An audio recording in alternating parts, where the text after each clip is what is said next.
Tonight, we travel back to ancient Rome, discover how poor Roman citizens lived their daily lives, from morning routines to evening rest.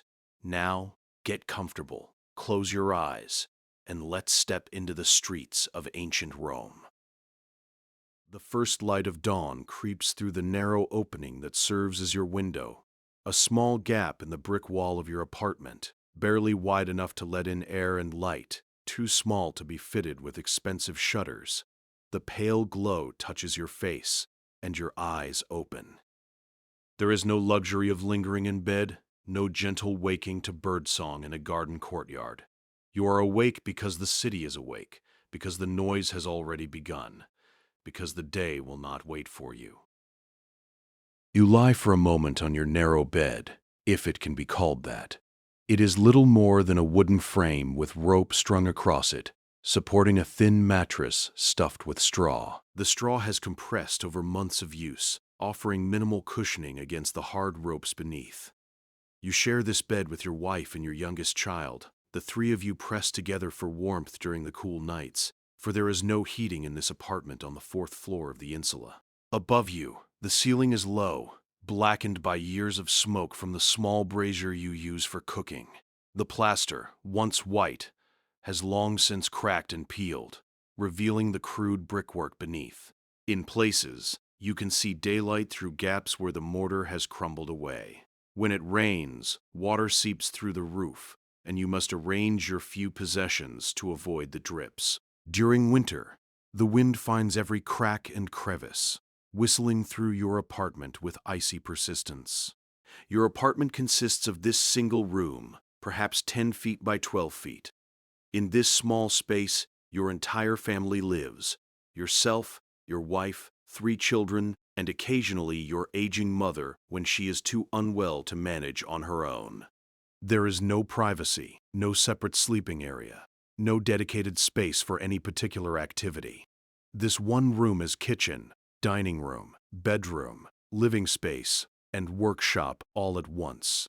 The walls are thin, mere partitions of brick or wood, and you can hear everything from the neighboring apartments: conversations, arguments, crying children, the sounds of intimate moments, all layered together in a constant background noise that you have learned to ignore. Around you, the Insula is stirring to life. The building is 6 stories tall, a precarious tower of brick and timber that houses perhaps 200 people. On the ground floor are shops and workshops, their owners fortunate enough to afford the most desirable spaces with direct street access. Above them, the building is divided into apartments of decreasing size and quality as you ascend. The second-floor apartments are spacious, with multiple rooms, occupied by moderately prosperous families, perhaps a successful shopkeeper or a minor official. The third floor is more modest but still respectable. But here, on the 4th floor and above, you find the truly poor, packed into single rooms, sharing communal facilities, making do with the barest necessities. You swing your legs off the bed, your feet touching the cold floor. The floor is made of rough wooden planks, worn smooth by years of foot traffic, gaps between them wide enough that you can sometimes see down into the apartment below. Dust and debris sift through these gaps constantly, and sounds travel easily between floors. You can hear the family below you beginning their day, the scrape of a pot, a cough, a child's querulous voice asking for breakfast. Your wife stirs beside you, and in unison you both rise. There is no ceremony to this awakening, no leisurely stretching or comfortable contemplation of the day ahead. You rise because you must, because your work awaits, because the rent must be paid, because your children must be fed. The rent on this single room is due every day, paid to the landlord's agent who comes around each evening. Miss a payment and you will find your few belongings on the street and another family moving in before nightfall. This constant financial pressure shapes every decision, every action of your day. The year is approximately 100 AD, during the reign of Trajan, and Rome is at the height of its power. The empire stretches from Britain to Syria, from the Rhine to Egypt, bringing wealth and slaves and exotic goods flooding into the capital. But you, a poor citizen, see little of this wealth. You are one of perhaps 800,000, or even 1,000,000 people crammed into the city, part of the vast multitude of ordinary Romans whose labor sustains the empire, but who live constantly on the edge of poverty. Your name, let us say, is Marcus. You are a man in your 30s, though you look older, worn by years of hard labor. Your wife is Julia, a few years younger, her hands rough from washing clothes in the public fountain and preparing the simple meals that sustain your family. Your children are 3. A boy of 12 who already works alongside you, learning your trade, a girl of 8 who helps her mother, and a boy of 4 who is still too young to be useful, but whose mouth must be fed nonetheless. You dress quickly in the dim light. You slept in your tunic, a simple garment of undyed wool that reaches to your knees. It is worn and patched, stained with sweat and dirt that no amount of washing can fully remove. Over this, you will wear your cloak when you go outside, a heavier piece of wool that provides some protection against the elements. These garments are all you own. These and one other tunic that your wife washes when she can, hanging it to dry from a rope strung across the room, hoping it will dry before you need it. Sandals protect your feet, though they are worn thin and tied with thongs that have broken and been reknotted many times. Your wife moves to the small brazier in the corner, a clay pot filled with charcoal.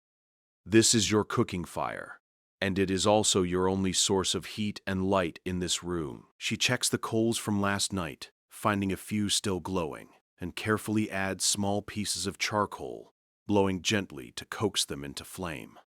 The smoke rises, seeking escape through the window gap and through the cracks in the ceiling, but much of it lingers in the room, making your eyes water. This is a constant hazard of life in the Insula, and the risk of fire is ever present. Buildings like this one burn regularly, the old dry timber and close quarters perfect fuel for flames. You have heard the screams, seen the orange glow in the night sky, watched as entire insulae collapsed into ash and rubble. It is a fate you pray to avoid, but you have no control over the cooking fires of 200 other people in this building. While your wife prepares the morning meal, you step to the corner where a clay chamber pot sits.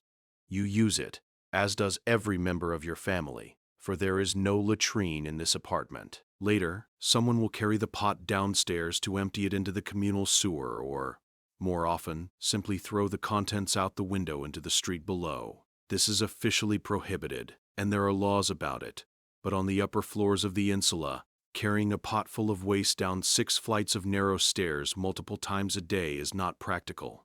So, despite the laws, waste is thrown from windows, and pedestrians in the streets below learn to walk carefully, keeping an eye on the upper stories, hoping to avoid the sudden deluge. Your oldest son stirs now, rolling off the pile of old cloaks and blankets that serve as his bed in the corner. Your daughter and youngest son still sleep, huddled together for warmth. Your wife will wake them soon, but for now, you and your oldest boy must prepare for the day's work. You are a laborer, a man who works with his hands. Your specific trade, let us say, is that you work in construction, part of the vast workforce that builds and rebuilds Rome. The city is constantly under construction. New temples, new forums, new aqueducts, and always the insulae, built hastily and collapsing regularly, requiring constant rebuilding. This provides you with work, when work is available, but it is hard, dangerous labor, and the pay is barely sufficient to keep your family from starvation. Outside your window, the city is fully awake now. The sounds of Rome rise up from the streets, the rumble of heavy carts, despite the laws that are supposed to restrict wheeled traffic during daylight hours, the shouts of vendors beginning to set up their stalls, the braying of donkeys, the constant murmur of human voices multiplied by thousands. Rome never truly sleeps, but dawn marks the beginning of the official day, when business is conducted, when work begins, when the vast machinery of the city lurches into motion. You look out your window, down into the narrow street below. The street is barely wide enough for 2 people to pass each other, unpaved, muddy when it rains, dusty when it is dry. always filled with refuse. There are no sewers on this street, no drainage, waste accumulates, and pigs and dogs root through it, while crows and gulls circle overhead. The smell is intense, a mixture of human and animal waste, rotting food, and the various smells of the shops below. The acrid smell of the fuller's shop where cloth is cleaned with urine, the smell of cooking food from the thermopolium, the tavern that sells hot food, the smell of fresh bread from the baker's oven. These smells mix and blend into the distinctive aroma of the Roman street, an aroma you barely notice anymore. So accustomed have you become to it. Your wife hands you a piece of bread, dry and hard. This is breakfast, bread and water. The bread is coarse, dark, made from barley or wheat mixed with cheaper grains, ground in a mill that leaves grit from the millstones mixed into the flour. This grit wears down your teeth, and many Romans have teeth ground nearly flat by middle age. But the bread is filling, and it is all you can afford. Sometimes, if you have a bit of extra money, you might dip the bread in cheap wine or olive oil, or have a few olives or a bit of cheese. But not today. Today is bread and water, eaten quickly while standing, preparing for the day ahead. Your son eats his bread in silence, and you gather the few tools of your trade: a pickaxe, a hammer, a chisel, all worn but carefully maintained, for these tools are your means of earning. You wrap them in a piece of old sacking and hoist them onto your shoulder. Your wife will wake the other children soon, will spend her day managing the household, shopping for the evening meal in the market, perhaps washing clothes in the public fountain, always trying to stretch the few coins you bring home to cover the needs of 5 people. You kiss your wife briefly, a moment of tenderness in the harsh routine, and then you and your son head for the door. The door to your apartment is flimsy, thin wood with a simple latch. There is no lock, for you have nothing worth stealing. You step out onto the landing, and before you stretches the descent. 6 flights of narrow, steep stairs, worn smooth by countless feet, poorly lit, with no railing to prevent a fall. These stairs are dangerous, particularly when you are carrying tools, or when you return home tired at the end of the day. People fall regularly, breaking bones or worse. But there is no alternative. This is the way down, and down you must go. As you descend, you pass the other inhabitants of the Insula, other families beginning their days, men heading to work, women organizing their households, children scampering past with the careless energy of youth. The stairwell is filled with the sounds of life, the smells of cooking, the sense of crowded humanity living in close quarters. This is your home, this towering insula, this vertical village of the poor. And the beginning of this day is the beginning of every day, a cycle of labor and survival that has no end in sight. To truly understand your life as a poor Roman citizen, we must examine more closely the building in which you live, for the insula shapes every aspect of your existence. The word insula means island in Latin, and historians believe these buildings were so named because they stood like islands amid the narrow streets of Rome, tall structures surrounded by the flow of urban life. The insula you call home is typical of the cheaper housing in Rome.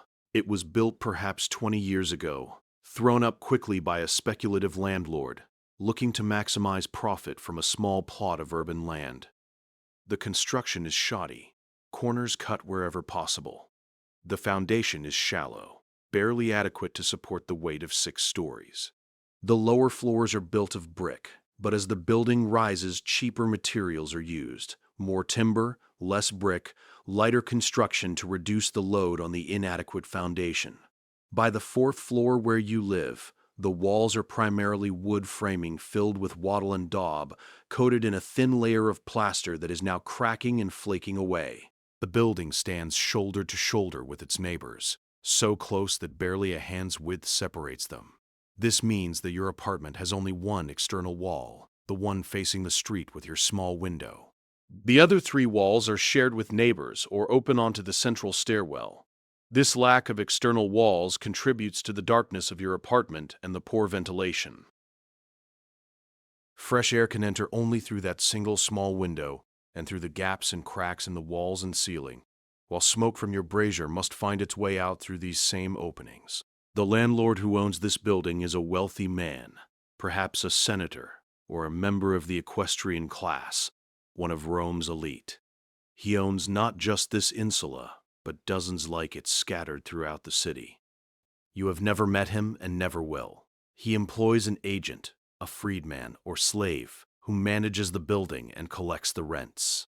This agent is the man you know, the man you must pay each evening, the man who will evict you without hesitation if you cannot pay. The agent himself may live in a better apartment in this same building, perhaps on the second floor, or he may live elsewhere, but he appears each day at the appointed hour, moving from door to door, collecting the coins that flow upward to the landlord's vast wealth. The rent you pay is exorbitant given what you receive. Historians believe that poor Romans might spend a third or even half their income on rent, a crushing burden that kept them in perpetual poverty. The landlord has no incentive to maintain the building properly, for demand for housing in Rome far exceeds supply. If you complain about the conditions, if you refuse to pay, there are 10 families ready to take your place.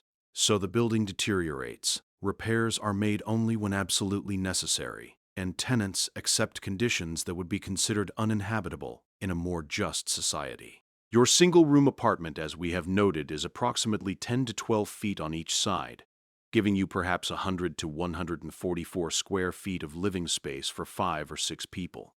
This is less space than a modern American parking space. In this confined area, you must cook, eat, sleep, work, when weather prevents outdoor labor, store your few possessions, and live your entire domestic life. Privacy is impossible. Every member of the family is constantly in view of the others. Intimate moments between husband and wife must be snatched in the dark of night, hoping the children are truly asleep, trying to be silent to avoid disturbing them, or providing entertainment for the neighbors whose ears are pressed to the thin walls. Your furniture is minimal, for there is no space for more, and you cannot afford more. Besides the bed frame with its rope supports, you have a small wooden table, little more than a board on trestles, which can be folded and moved against the wall when not in use. You have a few stools for sitting, though often family members simply sit on the floor or on folded blankets. There is a wooden chest, scarred and worn, that holds your second tunic, your wife's best dress saved for festivals, a few cloths and rags, and perhaps 1 or 2 small items of sentimental value, a child's toy, a religious amulet, a lucky coin. Against one wall stands a simple shelf, rough wood supported by brackets, holding your cooking vessels, a clay pot for making pottage, the thick vegetable and grain stew that is your daily food, a few clay bowls and cups, wooden spoons, a knife with a worn blade. These humble items represent a significant investment, for even basic pottery and metalwork are expensive for someone of your means. A broken pot must be carefully repaired, not discarded. The knife blade is sharpened repeatedly until there is barely any metal left, and only when it can no longer hold an edge will you reluctantly spend precious coins on a replacement. In the corner sits the brazier, that essential and dangerous device. It is a shallow clay bowl on legs, filled with charcoal that provides your heat for cooking. The charcoal itself is expensive, purchased by the small sack from vendors in the street, and you use it as sparingly as possible. In summer, you might cook only once a day, preparing a large pot of food that will serve for multiple meals. In winter, the brazier serves the additional purpose of heating, though the small amount of heat it produces barely takes the edge off the cold that seeps through the walls and floor. The dangers of the brazier cannot be overstated. In this wooden building, packed with people, with no proper ventilation, fire is an ever-present threat. The brazier must be watched constantly when lit. Hot coals can roll out, setting fire to the wooden floor or a piece of cloth. The clay bowl itself can crack from the heat, spilling burning coals. At night, when the brazier must be extinguished to prevent fire while everyone sleeps, you carefully douse the coals with water, checking and rechecking that nothing still glows, for a single overlooked ember could destroy the entire building and kill everyone in it.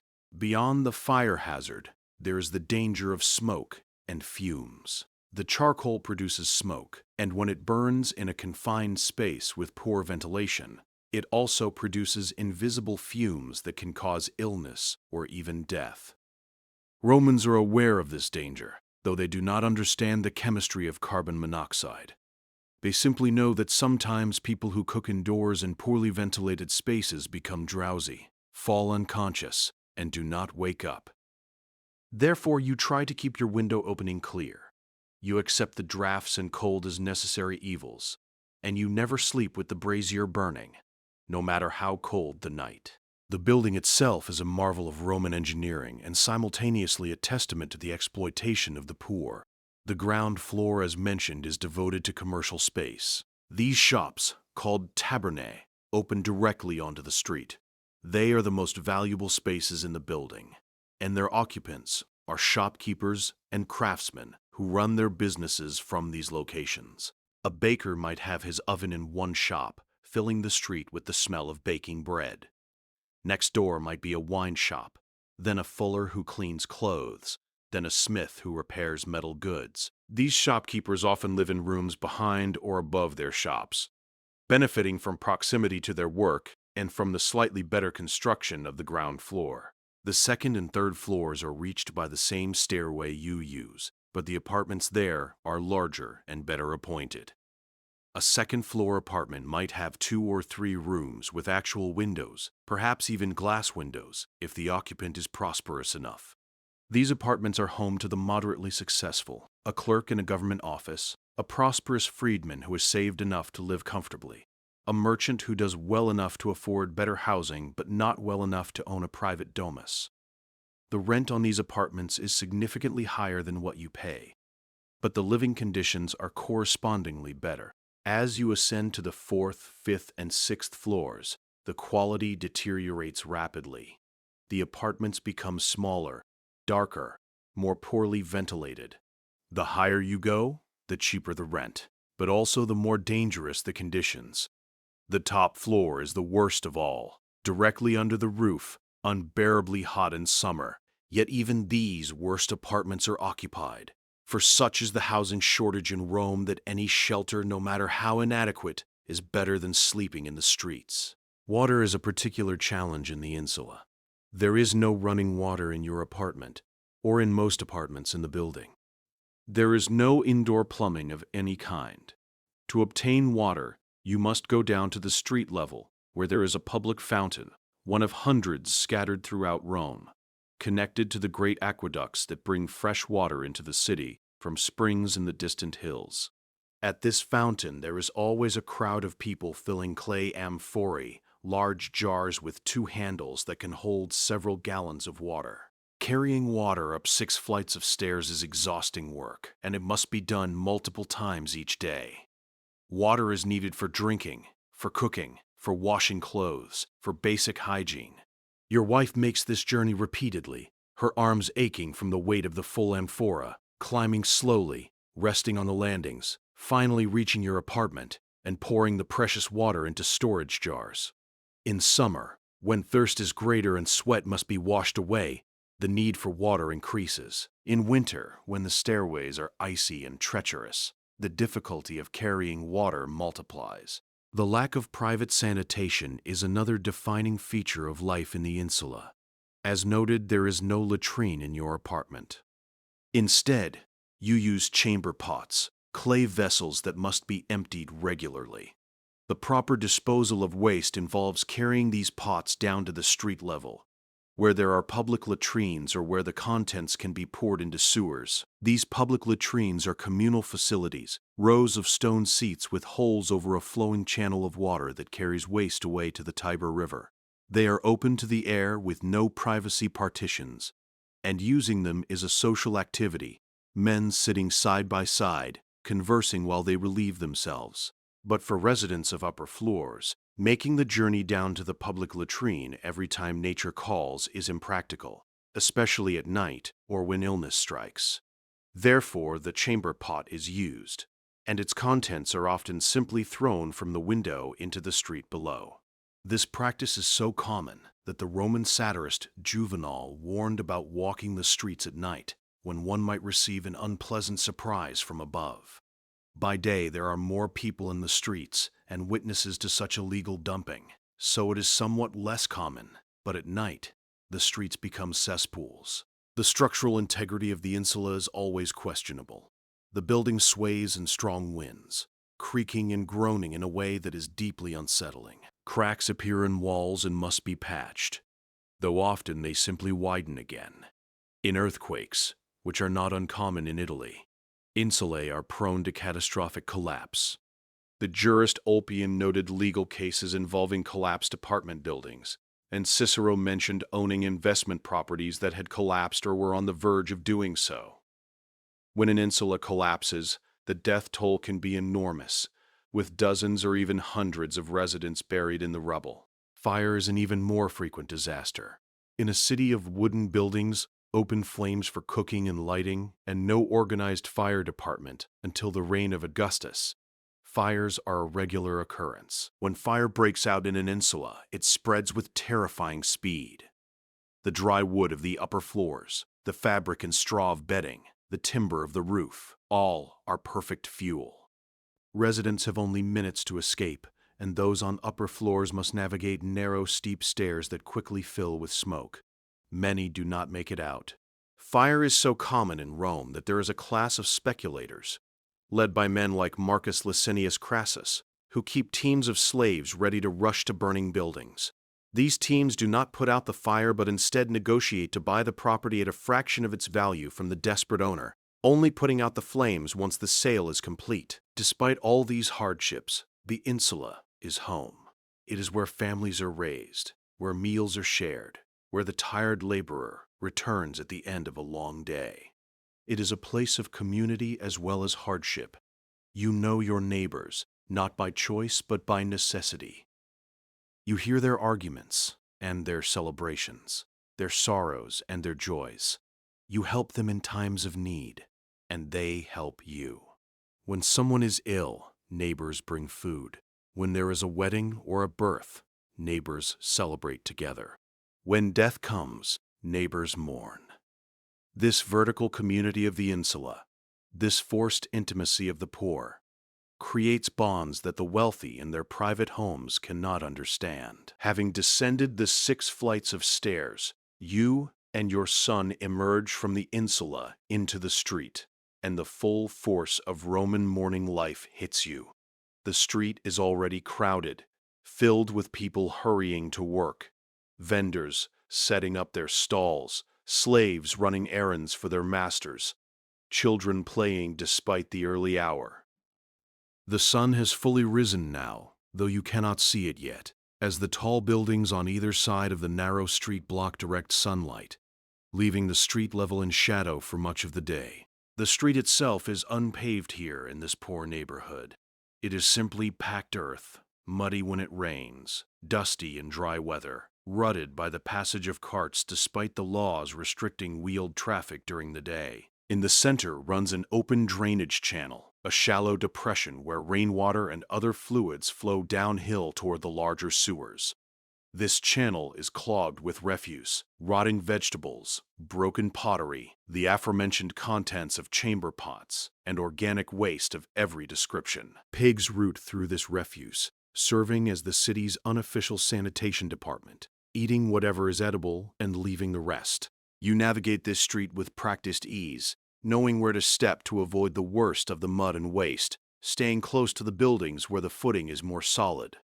Your son follows your example, having learned these skills from infancy. For newcomers to Rome, particularly people from rural areas, the streets can be overwhelming and disgusting. But for you, this is simply normal. You have never known cleaner streets, and the smell, while unpleasant, is the smell of the city, as familiar as the smell of your own home.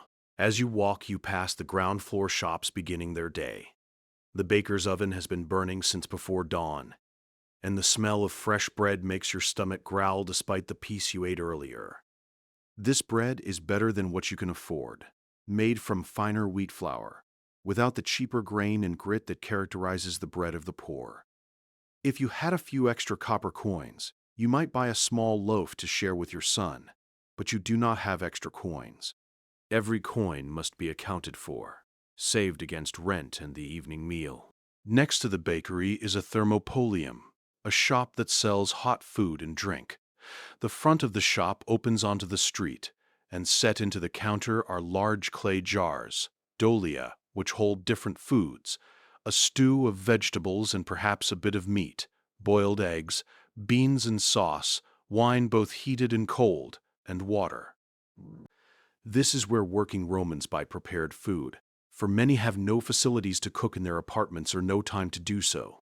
The thermopolium is busy now with men grabbing a quick breakfast, buying a cup of hot wine to wash down their bread, standing in the street to eat and drink quickly, before heading to their work. The prices at the thermopolium are marked on a board, painted numbers showing how many copper asses each item costs. A cup of wine might cost 1 or 2 asses, a portion of stew 3 or 4 asses, a boiled egg 1 ass. These prices seem small, but for you, they represent a significant portion of your daily earnings. A skilled laborer might earn 12 to 16 asses per day if he works a full day and if work is available. From this, you must pay rent, buy food for your family, purchase charcoal for your brazier, replace worn clothing and tools, and save what little you can against illness or injury. There is never enough, and the thermopolium, convenient as it is a luxury you can rarely afford. Farther along the street, you pass a fullonica, a fuller's shop where clothes are cleaned. The fuller's trade is essential but unpleasant.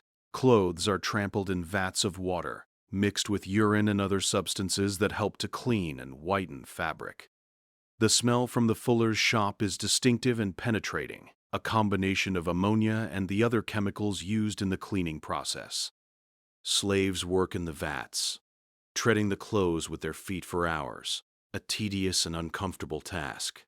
Clean clothes will be hung outside to dry, stretched on wooden frames, and the fronts of the fuller's shop display these drying garments like flags. All around you, the city is a cacophony of sound. Vendors cry out their wares, each trying to be heard over the others.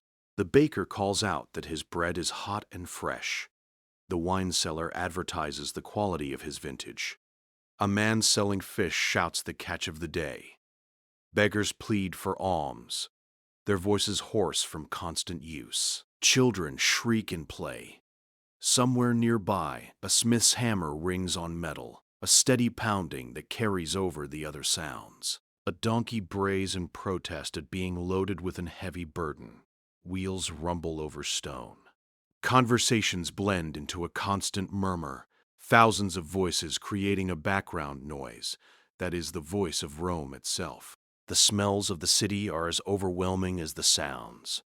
Baking bread and cooking food provide pleasant aromas, but these are overlaid with less pleasant smells: human and animal waste, unwashed bodies, the tang of urine from the fuller's shop, rotting organic matter, smoke from countless fires, the smell of animals being slaughtered for the meat markets, the scent of flowers and incense from a shrine, the acrid smell of industry, and underneath it all, the earthy smell of mud and stone, and the million human activities that take place in close quarters.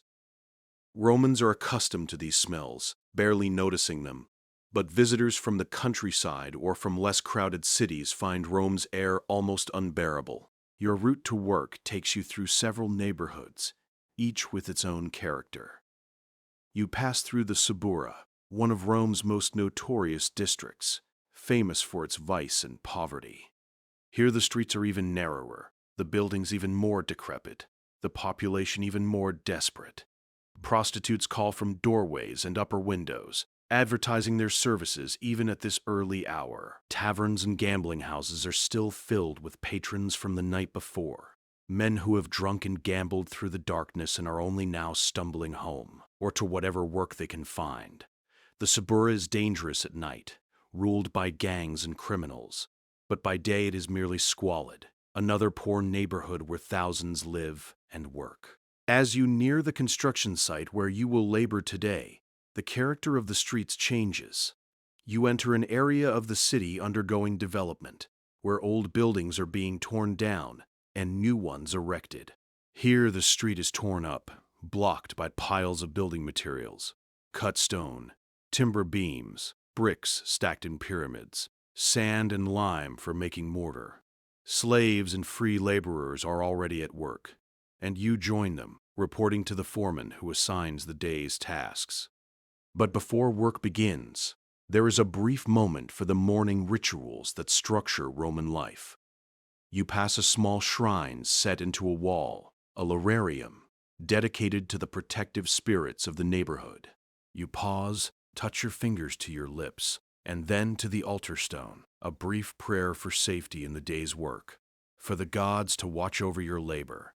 Your son imitates you, learning the proper forms of Roman piety. These small shrines are everywhere in Rome, marking intersections, set into walls, placed at important locations. Romans are deeply superstitious and religious, seeing the divine in all aspects of life, and these moments of prayer and offering are woven throughout the day. The morning routine, then, is not leisurely. It is a rush to get to work, to be among the first hired, for work is not guaranteed. Each day, laborers gather at sites, hoping to be chosen by the foreman. Those who arrive early, who are known to work hard, who have skills the foreman needs, these are the ones who work and earn. Those who arrive late, or who are unknown, or who have angered the foreman, these may be turned away to spend the day without wages, to return home that evening with empty hands, and face the anger and despair of a hungry family. This uncertainty shapes your morning routine. You must rise early, eat quickly, descend the stairs rapidly, cross the city at speed, arrive at the work site before the sun has climbed high. You cannot afford the luxury of a slow morning, of sitting and contemplating the day over a proper meal. Your morning is defined by urgency and necessity, by the need to earn, by the knowledge that each day you do not work is a day closer to eviction, to hunger, to destitution. This is the morning routine of the poor Roman citizen, and it has not changed in generations, nor will it change in generations to come. To truly understand your life, we must understand the streets of Rome, for you spend a significant portion of each day navigating them. Rome is one of the largest cities in the world, home to perhaps 1 million people, and its streets are its arteries, channels through which humanity flows constantly. But these streets are not the planned, orderly thoroughfares of a modern city. They are a chaotic maze, the result of 1,000 years of organic growth, fire, rebuilding, and the competing interests of countless property owners. Most streets in Rome are narrow, some barely wide enough for 2 people to pass each other. They wind and twist, following ancient pathways rather than any rational plan. There are few straight streets, and navigation is a matter of knowing landmarks rather than following a grid. You know your way by familiarity. Turn left at the Temple of Janus, right at the fountain with the chipped basin, straight past the taberna with the painted sign, left again at the crooked alley. Newcomers to Rome become hopelessly lost, wandering for hours trying to find their destinations, and even long-time residents can find themselves confused in unfamiliar neighborhoods. The street surfaces vary widely. In the better neighborhoods, where wealthy families have their homes or where important public buildings stand, the streets may be paved with stone. Large flat blocks fitted together, slightly crowned in the center to allow water to run off to the sides. These paved streets are a pleasure to walk on, clean and solid, maintained by the local authorities or by wealthy residents who wish to improve their neighborhoods. But in poor areas like where you live, paving is non-existent. The streets are simply compacted earth, or in some places a layer of gravel has been spread, but this gravel has long since been pressed into the mud or carried away. The lack of paving in poor neighborhoods means that streets become impassable in bad weather. When it rains, the streets turn to mud, thick and clinging, reaching to your ankles, making every step an effort. Wheeled vehicles become stuck, and must be pushed free by cursing drivers and reluctant helpers. In the intense heat of Roman summer, the unpaved streets dry into dust that rises in choking clouds with every footfall, coating everything and everyone in a fine gray powder. In winter, when rare snow falls, the streets become treacherous with ice, and many people slip and fall, suffering broken bones from which, without modern medical care, they may never fully recover. The width of streets is another constant frustration. The narrowest alleys are barely shoulder width, passageways between buildings that were built with no thought for the public right-of-way. Two people cannot pass each other in these alleys without one stepping into a doorway to let the other by. And yet people live in buildings accessed only by these narrow alleys, and goods must be transported through them, and life must somehow function in these constricted spaces. Wider streets, perhaps 8 or 10 feet across, are more common but still cause congestion. When a loaded cart tries to pass, pedestrians must flatten themselves against the walls, hoping to avoid being crushed or knocked into the central drainage channel. The drainage of streets is a constant problem. Rain must go somewhere, and in Rome it flows downhill through the streets toward the nearest sewer opening. The main sewers, like the famous Cloaca Maxima, are engineering marvels, covered channels large enough for a man to stand upright, carrying water and waste away to the Tiber.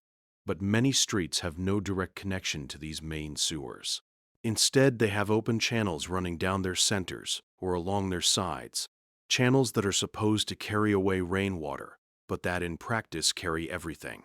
Rainwater, yes, but also urine and feces thrown from windows, waste from shops, blood from butchers, dye and chemicals from workshops, and every other liquid byproduct of urban life. These channels become clogged with solid waste, requiring periodic cleaning. In theory, this is the responsibility of the local authorities, but in practice, cleaning is infrequent and inadequate.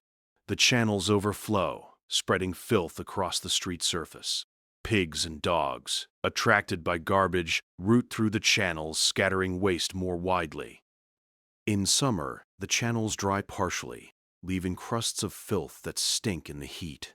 In winter, they freeze, and the ice, contaminated with waste, must be navigated carefully. The traffic in Roman streets is intense and often dangerous. Although laws limit wheeled traffic during daylight hours, restricting most carts and wagons to the hours of darkness, these laws are imperfectly enforced.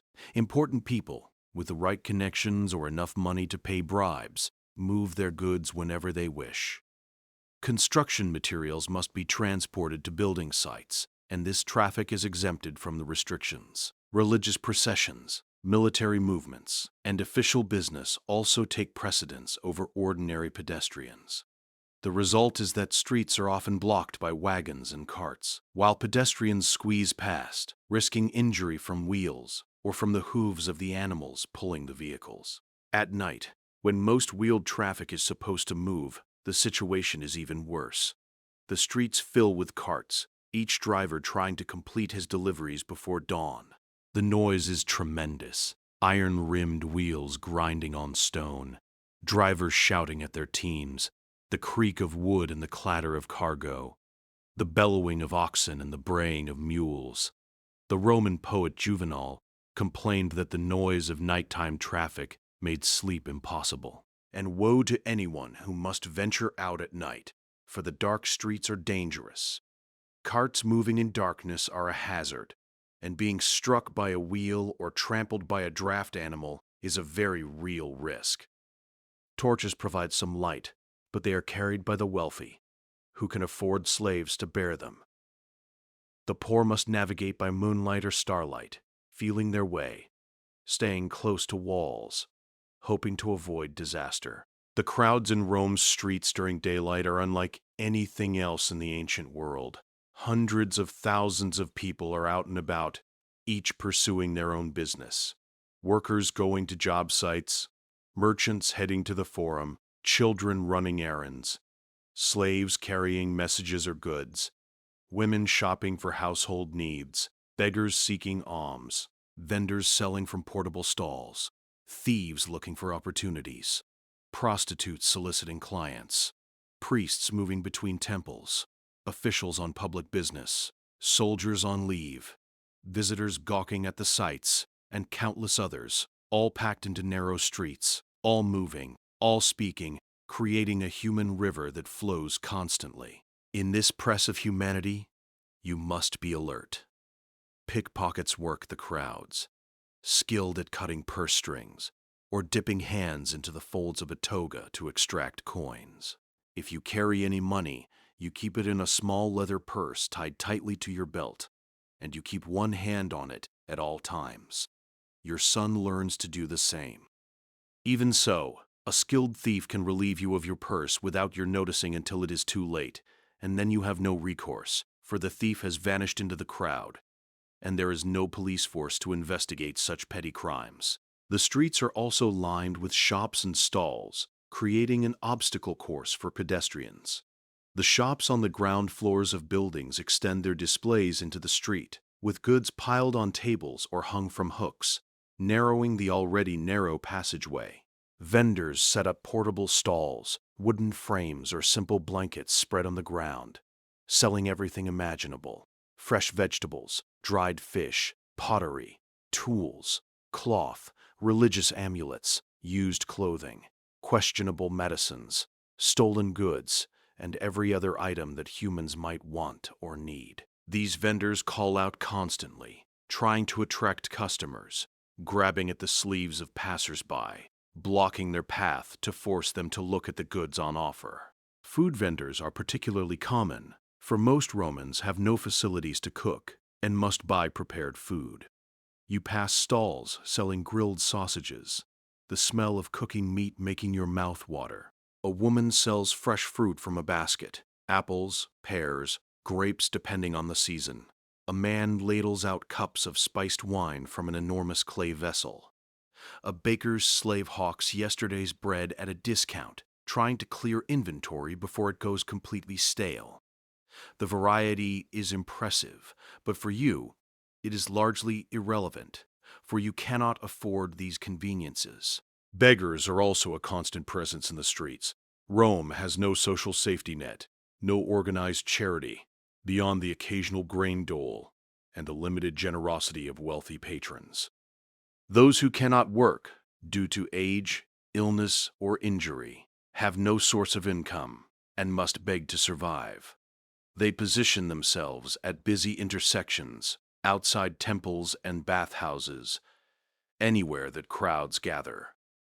They display their afflictions: missing limbs, running sores, blind eyes, twisted spines, hoping to evoke pity and extract a few copper coins. Some beggars are professional, their afflictions exaggerated, or even faked, but many are genuinely destitute, living on the edge of starvation, sleeping in doorways, dying when winter comes or when disease strikes. You pass by the beggars without stopping.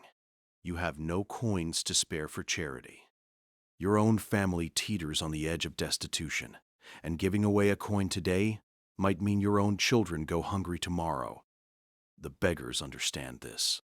They focus their pleas on those who appear wealthy, on men wearing togas or women with jewelry, on anyone who might have money to spare. They do not waste time on people like you, whose poverty is evident in their worn clothing and calloused hands. Shrines and temples punctuate the urban landscape. Every neighborhood has multiple religious sites, from grand temples dedicated to major gods to small shrines housing local spirits. These religious structures serve as landmarks and as community gathering places. You pass the Temple of Mercury, patron of merchants and travelers, its steps crowded with people making offerings. You pass a shrine to the Lares, the protective spirits of the crossroads, where someone has left a small offering of flowers and bread. Romans are deeply religious, and these moments of devotion are woven throughout the fabric of daily life. The streets of Rome are also a theater of social hierarchy. The wealthy move through the streets in a very different manner than the poor. A wealthy man does not walk alone but is accompanied by an entourage of clients and slaves. His clients, men of lesser means who are obligated to him through patronage relationships, attend him in public, swelling his apparent importance. His slaves clear the way, pushing aside common people who do not move quickly enough. If the street is particularly crowded or muddy, the wealthy man may be carried in a litter, a portable couch borne on the shoulders of slaves, allowing him to pass through the streets without his feet ever touching the ground, without breathing the street-level air, without acknowledging the existence of the ordinary people below him. When a wealthy person approaches, you and your son step aside quickly, pressing against the wall, eyes downcast. This is expected behavior. To block the path of your social betters, to fail to make way, is to invite a beating from their attendants. The social hierarchy of Rome is rigid and enforced both by law and by violence. Your place is to step aside, and so you do, watching as the wealthy man passes, perhaps catching a glimpse of his fine toga, his polished shoes, the gold rings on his fingers, symbols of a world you will never enter. Having arrived at the construction site, you and your son report to the foreman, a hard-faced freedman who oversees the work crews. He recognizes you, for you have worked here before, and he nods, assigning you to a crew that is demolishing an old building to make way for a new warehouse. This is heavy, dangerous work, but it is work, and for that, you are grateful. Some of the men who arrived after you are turned away, told to return tomorrow or to try their luck at another site. You watch them leave, shoulders slumped, knowing they will spend the day looking for work, and if they find none, they will return to their families empty-handed. The workday begins at dawn and continues until midday, approximately 6 hours of labor. This is standard throughout Rome, for work is timed to avoid the intense afternoon heat that makes physical labor dangerous. You will have a break at midday, time to rest and eat a simple meal, and then the afternoon is theoretically free, though as we shall see, it is filled with other activities and obligations. For now, though, the morning work begins. You are handed a pickaxe, the wooden handle worn smooth by countless hands, the iron head chipped and scarred but still functional. Your task is to break apart the walls of the old building, working carefully because some of the stone and brick can be salvaged and reused, which will benefit the owner and which might result in a small bonus for workers who preserve the most material. You swing the pickaxe, feeling it bite into mortar joints, loosening bricks that can then be pried free and stacked for reuse. The work is exhausting, the pickaxe is heavy, and each swing requires significant effort.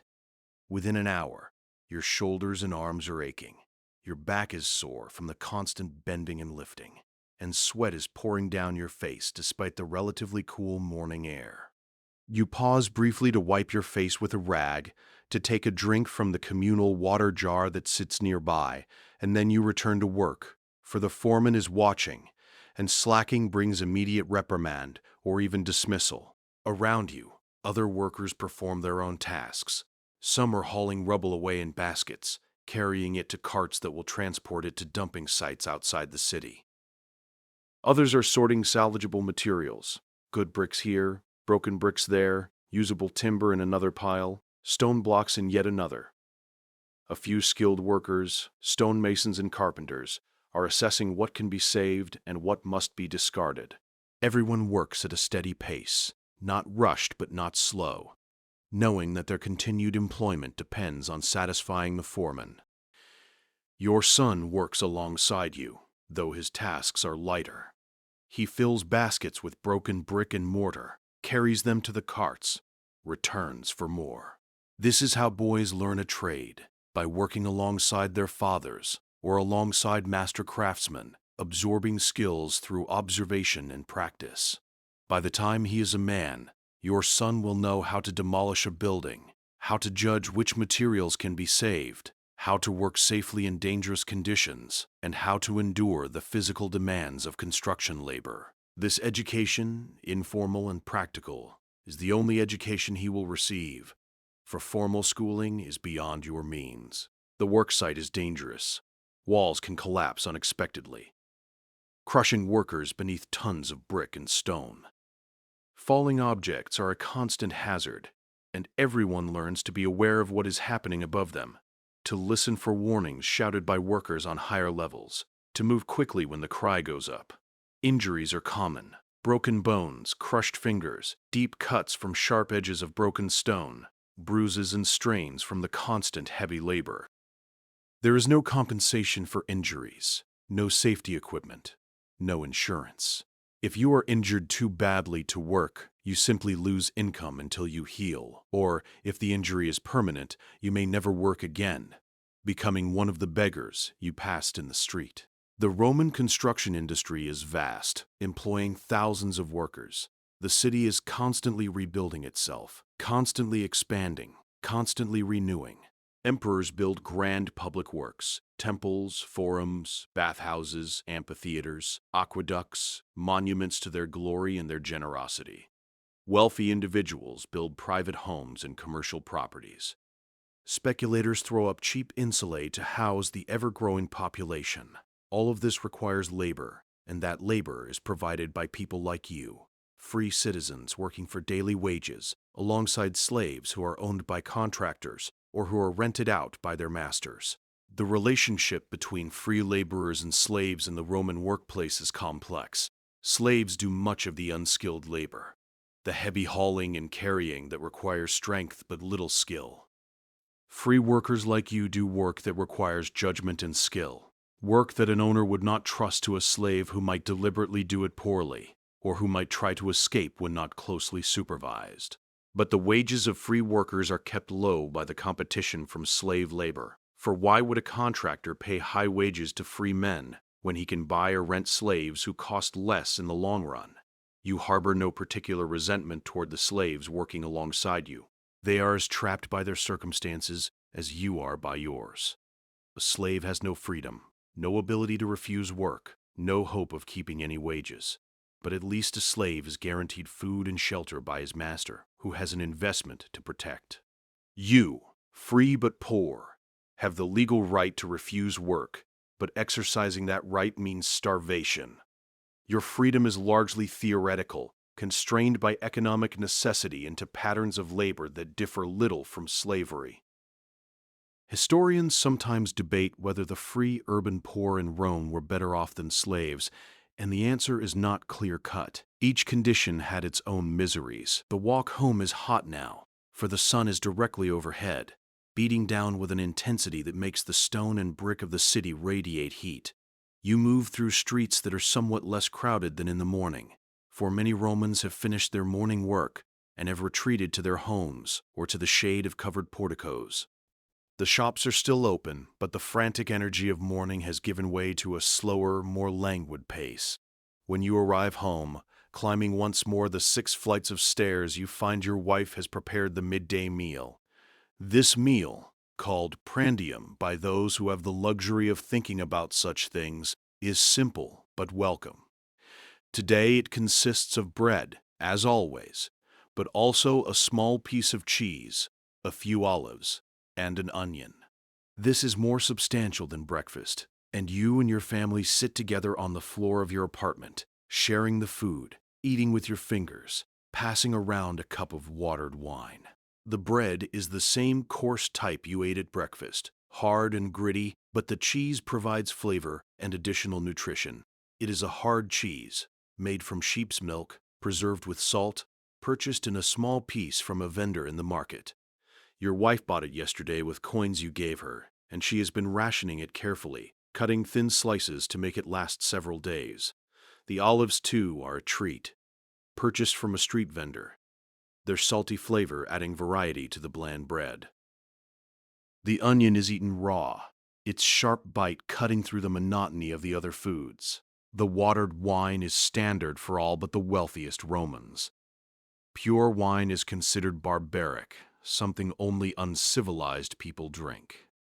Romans mix their wine with water, sometimes in equal parts, sometimes with more water than wine, creating a beverage that is safer to drink than the water alone, for the alcohol helps to kill harmful organisms, while the water makes the wine less intoxicating and more suitable for drinking throughout the day. The wine you drink is cheap, rough stuff, vinegary and harsh, but it serves its purpose. As you eat, you talk quietly with your wife. She tells you about her morning. She went to the public fountain to fetch water, making several trips up and down the stairs with the heavy amphora. She visited the market, a crowded open space where vendors sell vegetables, fruit, fish, and other foods. The prices were high, she reports, higher than last week, and she had to bargain hard to get the cheese and olives at a price you could afford. She washed clothes at the fountain, scrubbing them against the stone basin, then hanging them to dry in the apartment, where they drape from ropes strung across the room, dripping onto the floor. Your daughter, 8 years old, spent the morning helping her mother. She carried water on some trips, her small arms straining with the weight of a smaller jar. She watched her youngest brother while your wife was at the market. She is learning the skills she will need as a woman: how to manage a household, how to stretch limited resources, how to cook and clean and care for children. Her education, like her brother's, is entirely practical, learned by doing rather than by formal instruction. Your youngest son, only 4, has spent the morning playing, as children do, with simple toys. A small wooden horse that you carved for him, a ball made of rags tied together, sticks and stones that his imagination transforms into whatever he needs. He is too young yet to understand the poverty that surrounds him, too young to know that his family lives on the edge of disaster. For now, he plays and eats and sleeps, and his parents try to shield him from worry. After the meal, there is a brief period of rest. The afternoon stretches ahead, and you have no more paid work today. In theory, this is leisure time, hours to spend as you please. In practice, these hours are filled with activities and obligations that are as essential to life in Rome as the morning's labor. But first, a short rest. The morning's work has exhausted you, and you lie down on the bed, stretching out, feeling your muscles relax, your breathing slow. Your wife sits near the window working at her spinning, for a woman's work is never done, and the thread she produces will eventually be woven into cloth for the family's clothing. Outside, the city has grown quieter. The intense heat of early afternoon drives people indoors or into shade. This is the hottest part of the day, when work is suspended, when even the energetic streets of Rome slow their pace. This is a time for rest, for escaping the sun, for waiting until the air cools slightly and life can resume. You doze, not quite sleeping but not fully awake, your body recovering from the morning's exertion, storing energy for the activities to come. After perhaps an hour of rest, you rise, for it is time for one of the most important activities of Roman life: the visit to the public baths. Bathing in Rome is not merely about cleanliness, though that is certainly one purpose. The baths are social centers, places where people gather to meet friends, to conduct business, to exercise, to gossip, to see and be seen. For the poor, the baths are one of the few places where they can experience a measure of comfort and luxury, where they can, for a few hours, escape the squalor of their daily lives. The public baths are scattered throughout the city. There are hundreds of them, from small neighborhood bathhouses to massive imperial complexes like the Baths of Trajan or the Baths of Caracalla. The one you frequent is a modest establishment in your neighborhood, not grand or luxurious, but adequate for your needs. The admission fee is small, typically 1 quadrans, the smallest copper coin, a quarter of an as.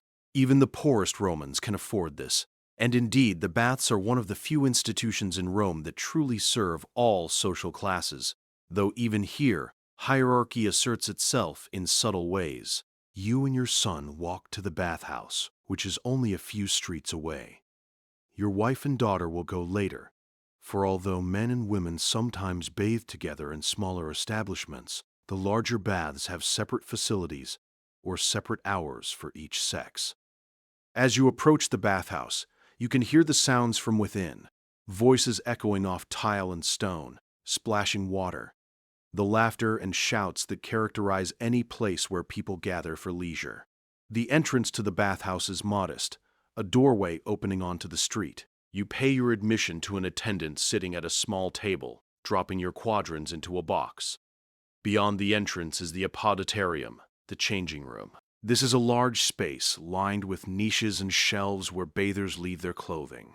There are no locks, and theft is a constant concern. Those who can afford it bring a slave to watch their belongings.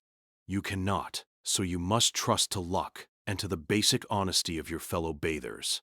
You and your son remove your tunics, folding them and placing them in one of the niches, hoping they will still be there when you return. Naked now, you proceed deeper into the bathhouse. The architecture of Roman baths follows a standard pattern, and even someone visiting a bathhouse for the first time would know how to navigate it. You begin in the palaestra, an open courtyard or large room for exercise. Here, men, mostly young men, engage in physical activities, wrestling on sand-covered floors, lifting stone weights, throwing balls, practicing with wooden swords. Exercise is considered an essential part of Roman culture, a way to maintain physical fitness and to display masculine vigor. You are too old and too tired for vigorous exercise, but you watch for a moment, remembering your own youth when you had the energy for such things. From the palaestra, you move to the tepidarium, the warm room. This is a transitional space, heated to a moderate temperature, allowing your body to adjust gradually to the heat of the baths. The room is filled with steam and the smell of humanity, for dozens of people are here, sitting on benches or standing, talking, sweating lightly in the warmth. The tepidarium is popular for conversation, and you recognize several men you know, neighbors, and fellow workers. You exchange greetings, discuss the day's events, share news and gossip. This social interaction is one of the primary reasons people come to the baths. Next is the caldarium, the hot room. This is the heart of the bathhouse, a large chamber dominated by a hot bath, a pool of water heated to near scalding temperature. The room itself is intensely hot, heated by a hypocaust, an ingenious system where hot air from a furnace circulates beneath the floor and through channels in the walls. The floor is so hot that bathers wear wooden sandals or walk on raised platforms to avoid burning their feet. The heat is almost overwhelming at first, and you begin to sweat heavily within moments of entering. You and your son lower yourselves into the hot bath, the water enveloping you, its heat penetrating your muscles, easing the aches and pains from the morning's labor. This is a moment of pure physical pleasure, rare in a life defined by discomfort and hardship. You close your eyes, lean back, and for a few precious minutes, you forget about rent and hunger and worry. Around you, other bathers talk and laugh, their voices echoing off the vaulted ceiling. Steam rises from the water, filling the air with a wet warmth. After soaking in the hot bath, you use a strigil, a curved metal scraper, to clean your skin. Romans do not use soap in the modern sense. Instead, they oil their skin and then scrape off the oil, along with dirt and dead skin, using the strigil. You have brought a small flask of cheap olive oil, and you rub it onto your arms, chest, and legs, then scrape it off, the strigil leaving your skin pink and clean. Your son does the same, mimicking your movements, learning the proper techniques of Roman bathing. From the caldarium, you move to the frigidarium, the cold room. This contains a pool of cold water, sometimes fed directly from an aqueduct. Shockingly cold compared to the hot bath you just left. Some bathers plunge directly into the cold pool, believing it invigorates the body and closes the pores opened by the heat. You are more cautious, splashing cold water on your face and arms, gradually cooling down, letting your body adjust to the temperature change. The bathhouse also contains latrines, communal toilets where bathers can relieve themselves.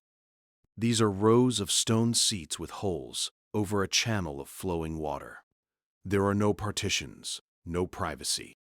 Men sit side by side, conversing casually while they perform their bodily functions. You make use of the facilities, for it is convenient and free, unlike the public latrines in the streets which sometimes charge a small fee. After bathing, you return to the tepidarium to dry and to warm up slightly before dressing. Some wealthy bathers are attended by slaves who rub them down with towels and apply perfumed oils. You have no such luxury.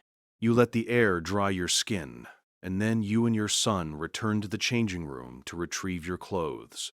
Your tunic is still there, to your relief, and you dress quickly, ready to leave. The entire bathing process has taken perhaps 2 hours, and it is now mid-afternoon. You feel refreshed, clean, your muscles relaxed from the hot water. This is one of the simple pleasures of Roman life, available even to the poor, a reminder that for all its inequality and hardship, Rome does provide some public amenities that benefit everyone. As you leave the bathhouse and step back into the street, you feel better prepared to face the remainder of the day. The late afternoon and early evening are the time for the main meal of the day, the cena. For the wealthy, this can be an elaborate affair, a multi-course feast lasting hours. But for the poor, it is a simple meal, not substantially different from other meals, except that it is somewhat larger and eaten at a more leisurely pace. For the day's labor is done, and there is time to sit and eat without rushing. You and your son arrive home to find your wife preparing the meal. She has lit the brazier and has a pot of pottage cooking over the coals. Pottage is the staple food of the Roman poor, a thick stew made from whatever ingredients are available. Today's pottage consists of barley, the cheapest grain, boiled with water until it forms a thick porridge. To this, your wife has added some vegetables, a leek cut into pieces, and a turnip, also chopped. If you had any money to spare, she might have added a small piece of salted pork, or a bit of fish.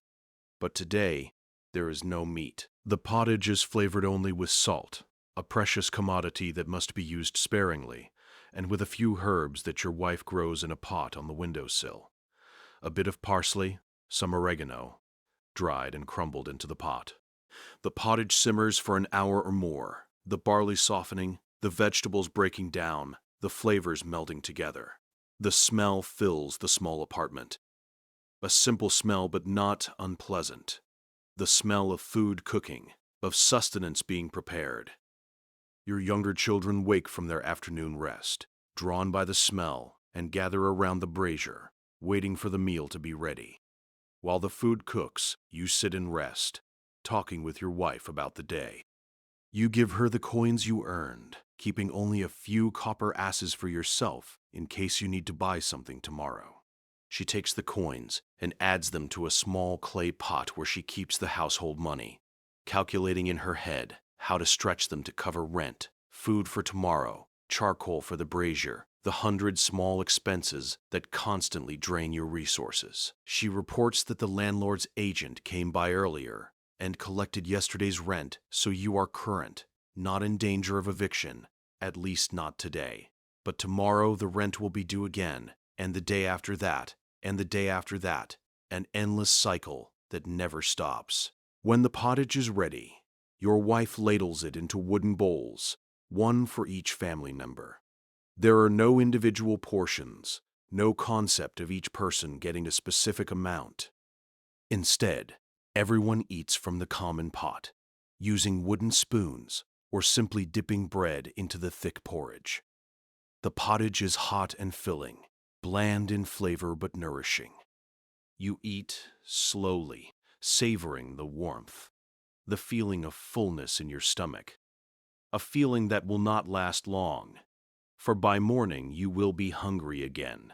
But for now, in this moment, you have eaten, and that is enough. As you eat, your family talks.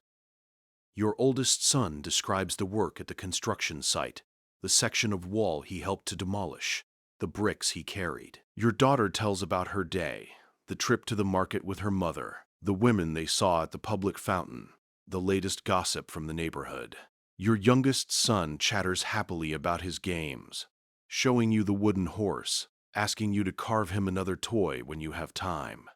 These are simple conversations, the ordinary exchanges of family life, but they are important, binding you together, creating a sense of unity and shared purpose. After the meal, there is a brief period of leisure. The sun is setting now, and darkness will soon fall. Oil lamps are expensive, and you use them sparingly, only when absolutely necessary. So, As the light fades, your family prepares for sleep, for there is little that can be done in the dark. Your wife clears away the bowls, wiping them clean with a rag and stacking them on the shelf. She checks the brazier, making sure the coals are extinguished, for fire is too dangerous to leave burning unattended. You settle the children on their sleeping spots, covering them with cloaks and blankets against the cool night air. Before sleep, there is one final task. The landlord's agent will come soon to collect tomorrow's rent, and you must have the coins ready. You count out the required amount from your wife's clay pot, 3 asses, and set them aside. When the knock comes at the door, you answer, hand over the coins, and receive a nod of acknowledgement. No words are exchanged. This is a business transaction, nothing more. The agent moves on to the next door, and you return to your family. As darkness falls completely, Rome transforms. The city that was so active during the day becomes something different at night. The streets, dangerous even in daylight, become treacherous in darkness. The carts and wagons that are restricted during the day now fill the streets, making the noise that Juvenal complained about, grinding iron-rimmed wheels on stone. Drivers cursing and shouting the city's commerce moving under cover of night. You do not venture out at night unless absolutely necessary. There is no street lighting except for torches carried by wealthy individuals and their slaves. The poor navigate by moonlight when there is a moon, by starlight when there is not, or more often, they simply stay home, safe behind their flimsy doors, hoping that thieves and gangs will pass by without incident. Inside your apartment, the darkness is almost complete. The small window opening allows in some ambient light, but not much. You and your family lie down to sleep, crowded together in the small space, your wife and youngest child on the bed, you and your older children on the floor, on makeshift pallets of cloaks and straw. The sounds of the city continue even in darkness, the rumble of carts, the shouts of drivers, the sounds of neighbors through the thin walls, the cry of a baby somewhere in the building, the bark of a dog in the street below. Sleep comes gradually. Your body is exhausted from the day's labor, and despite the discomfort of your sleeping arrangements, you drift off, your consciousness fading, your muscles relaxing. Tomorrow will bring the same routine. Wake at dawn, eat bread, descend the stairs, walk through the streets, work for wages, return home, visit the baths, eat dinner, sleep. The cycle repeats endlessly, day after day, week after week, year after year. This is the life of a poor Roman citizen, a life of constant labor, perpetual worry, minimal comfort, and no prospect of improvement. You will never be wealthy, never own property, never escape the insulae and the narrow streets and the daily struggle for survival. Your children will likely live the same life, and their children after them. The social hierarchy of Rome is rigid, and upward mobility is rare. You were born poor, you will die poor, and in between, you will work and worry and survive as best you can. Yet there are moments of satisfaction, small pleasures that make life bearable, the warmth of the baths, the taste of fresh bread, the feeling of muscles relaxing after hard work, the sound of your children's laughter, the brief tender moments with your wife, the sense of having earned your wages honestly, the pride of surviving another day. These small things sustain you, giving meaning to a life that might otherwise seem unbearable. As you drift into sleep, the sounds of Rome gradually fade, or perhaps you simply stop hearing them, your consciousness slipping away into the oblivion of rest. The day is complete, a day like thousands of others you have lived, a day like thousands more you will live if fortune allows. You have risen at dawn, eaten your meager breakfast, walked through crowded streets to your workplace, labored for 6 hours in the hot sun, earned your wages, returned home, visited the baths, eaten your dinner, and now you sleep.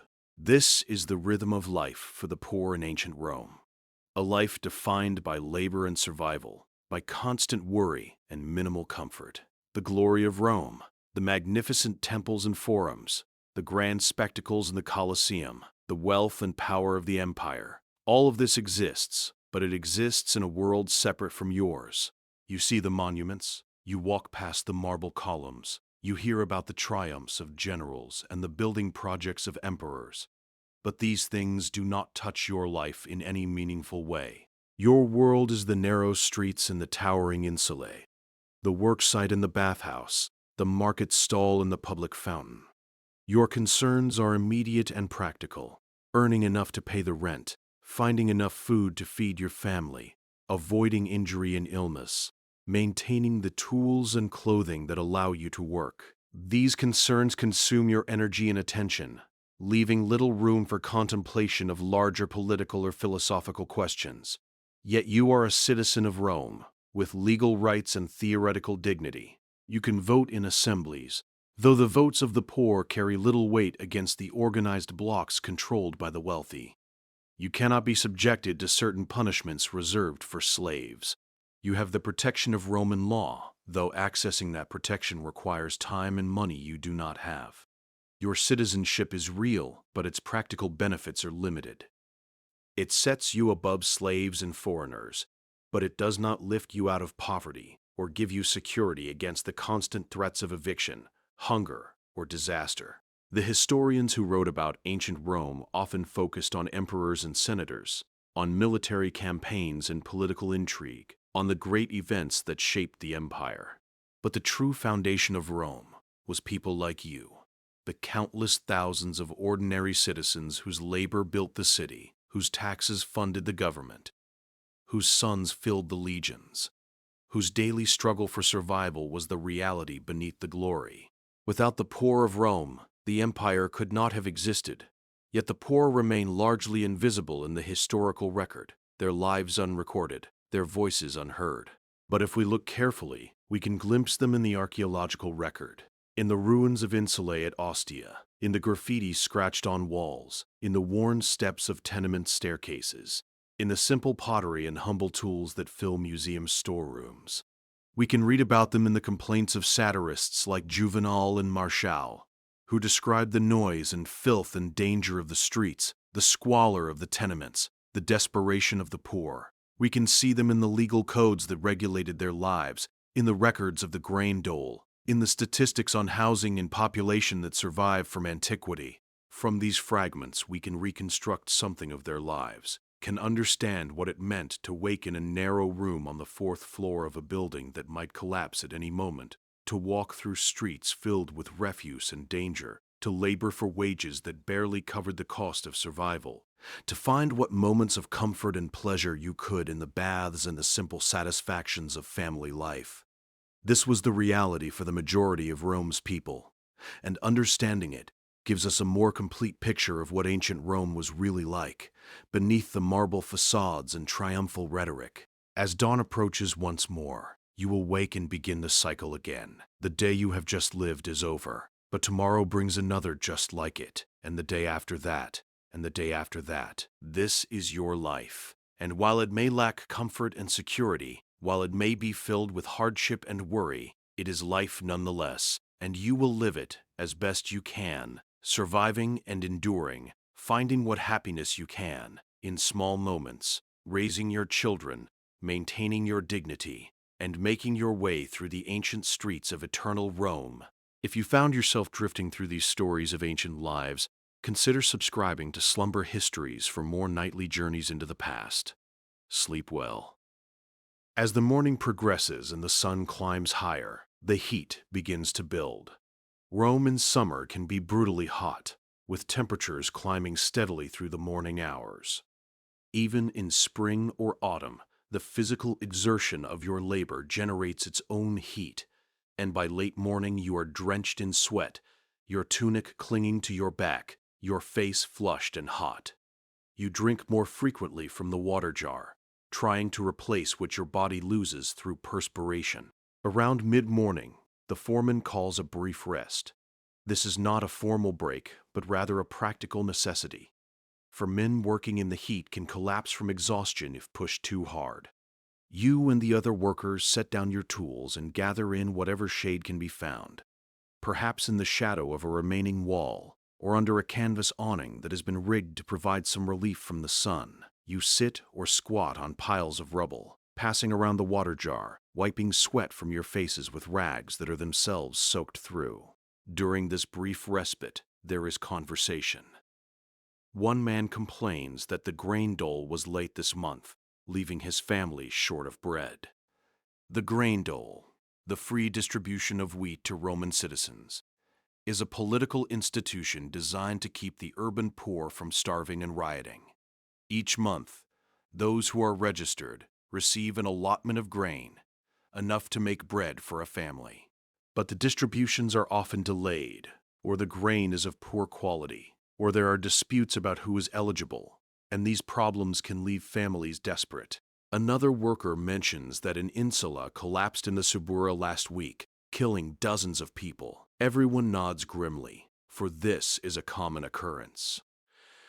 The poorly constructed apartment buildings of Rome are always on the verge of collapse, and when they do fall, the casualties can be enormous.